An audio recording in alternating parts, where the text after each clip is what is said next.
यकीन मानिए आज एक पुराना वीडियो मिला है। बहुत ही शानदार वीडियो है। वीडियो मोदी जी का है। ये वीडियो तब का है जब वो गुजरात के मुख्यमंत्री हुआ करते थे। और सवाल पूछने का अंदाज देखिए, वो मनमोहन सरकार से कितना हेवी सवाल करते थे और जवाब मांगते थे। पहले आप वीडियो सुनिए, फिर मैं सवाल करूंगा। मुझे जवाब दीजिए, ये जो आतंकवादी है, ये नक्सलवादी है, उनके पास शस्त्र और बारूद कहां से आता है? वो तो विदेश की धरती से आता है और सीमाएं संपूर्ण रूप से आपके कब्जे में है। सीमा सुरक्षा बल आपके कब्जे में है। मैंने उनको दूसरा सवाल पूछा। हमने कहा आतंकवादियों के पास धन आता है, हवाले से आता है, पूरा मनी ट्रांजैक्शन का कारोबार भारत सरकार के कब्जे में है, आरबीआई के अंडर में है, बैंकों के माध्यम से होता है। क्या प्रधानमंत्री आप इतनी निगरानी नहीं रख सकते कि ये जो धन विदेश से आकर के आतंकवादियों के पास जाता है आपके हाथ में है, आप उसको क्यों नहीं रोकते हैं? मैंने तीसरा सवाल उनको पूछा कि विदेशों से घुसपैठ आते हैं, घुसपैठ आतंकवादियों के रूप में आते हैं, आतंकवादी घटनाएं करते हैं, भाग जाते हैं। प्रधानमंत्री जी आप मुझे बताइए, सीमाएं आपके हाथ में है, कोस्टल सिक्योरिटी आपके हाथ में है, बीएसएफ सेना सब आपके हाथ में है, नेवी आपके हाथ में है, ये विदेश से घुसपैठ के कैसे घुस जाते हैं? मैंने चौथा सवाल पूछा, सारा कम्युनिकेशन भारत सरकार के अंडर में है। कोई भी अगर टेलीफोन पे बात करता है, ईमेल भेजता है, कोई भी कम्युनिकेशन करता है, भारत सरकार उसको इंटरप्ट कर सकती है।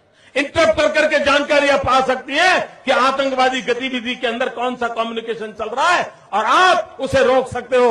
मैं पूछना चाहता हूं प्रधानमंत्री जी को, इस विषय में आपने क्या किया है? मैंने पांचवा सवाल उनको पूछा कि आप विदेशों में जो आतंकवादी भाग चुके हैं, जो लोग विदेश में बैठ करके हिंदुस्तान में आतंकवाद की घटनाएं कर रहे हैं, उनको प्रत्यारोपण के द्वारा हिंदुस्तान लाने का हमें अधिकार होता है।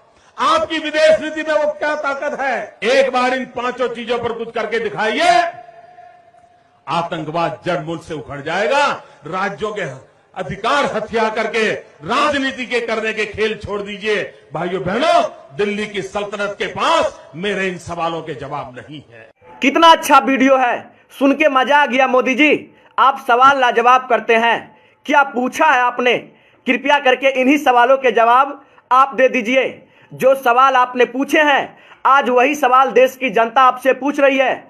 आज कोई मनमोहन नहीं है, आज कोई नेहरू नहीं है, आज कोई गांधी नहीं है। आज देश के प्रधानमंत्री आप हैं। वो प्रधानमंत्री जो अपने आप को कहता है कि मेरा सीना 56 इंच का है। दिल्ली सरकार के पास कोई जवाब नहीं था, क्योंकि उस समय मनमोहन जी प्रधानमंत्री थे, जिसे आप कहते थे कि 46 इंची का सीना है। ठीक है, उनके पास जवाब नहीं था, लेकिन आज तो 56 इंच के सीना वाला प्रधानमंत्री है। आपके पास तो जवाब होना चाहिए। देश की जनता को बताइए, वो आतंकवादी जो हमारे देश पे हमला करता है, उसके पास गोला बारूद कहां से आया? ये सभी विदेश से आते हैं। तो सीमा सुरक्षा आपके पास है, बीएसएफ आपके पास है। क्या आप देश की निगरानी नहीं कर सकते हैं? आप जवाब दीजिए।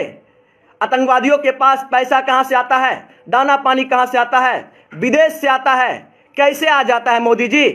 रिजर्व बैंक आपके पास है, पैसा ट्रांजैक्शन की कंपनी आपके पास है, हर चीज आपके पास है। आज जवाब तो आप ही को देना होगा। दीजिए। विदेशों से घुसपैठिया हमारे देश में आ जाते हैं, कैसे आ जाते हैं? यही सवाल आपका था ना। आज आप खुद बताइए कैसे आते हैं। थल सेना आपके पास है, जल सेना आपके पास है, वायु सेना आपके पास है, फिर भी आतंकवादी हमारे देश में घुस जाते हैं। कैसे घुस जाते हैं मोदी जी, जरा बताइए। आप नेहरू से सवाल करते हैं, गांधी से सवाल करते हैं, मनमोहन से सवाल करते हैं, आपके पास है जवाब? यदि जवाब नहीं है तो आप माफी मांगिए देश की जनता से कि हम विपक्ष में रहते हुए सरकार को कोसते थे, लेकिन जब हम खुद सरकार में आ गए तो पाकिस्तान से जाके गले मिलते हैं, बिरयानी खाते हैं, लेकिन सवाल विपक्ष से करेंगे। यह कौन सी राजनीति है? आप करे तो रासलीला, कोई और करे तो करैक्टर ढीला। आतंकवादी हमारे देश में घुस जाता है 300 किलो बारूद लेके, आपको पता भी नहीं लगता। कहां गई वो आईबी, कहां गई रॉ? कोई विदेशी हमारे देश में बॉर्डर क्रॉस करता है 100 ग्राम गांजा लेके, तो हमारे देश की सेना पकड़ लेती है। लेकिन एक आतंकवादी हमारे देश में 350 किलो आरडीएक्स लेके घुस गया, आपको पता तक नहीं लगा। जिस सरकार को यह पता लग जाता है कि किसके फ्रिज में बीफ है, उस सरकार को यह नहीं पता लगा कि हमारे देश में एक आतंकवादी 350 किलो RDX लेके घुस गया। शर्म आनी चाहिए ऐसे ऐसे लोगों पे, जो लोग आज देश की जनता को गुमराह करते हैं, शहीदों के नाम पे वोट मांगते हैं। चुल्लू भर पानी में डूब मरना चाहिए ऐसे ऐसे लोगों को। मेरे बातों से सहमत है तो शेयर कीजिए। और कितना अच्छा सवाल था, यही सवाल मोदी जी आपसे है, आप जवाब दीजिए। आपके पास तो 56 इंच का सीना है, हमें उम्मीद है कि आप जवाब जरूर देंगे। सोनू सलमान ने आपसे सवाल किया है, ये सवाल मेरा नहीं है, देश की जनता का सवाल है। आप जवाब जरूर दीजिएगा और देश की जनता शेयर कीजिए, 56 इंच के सीना तक पहुंचाइए।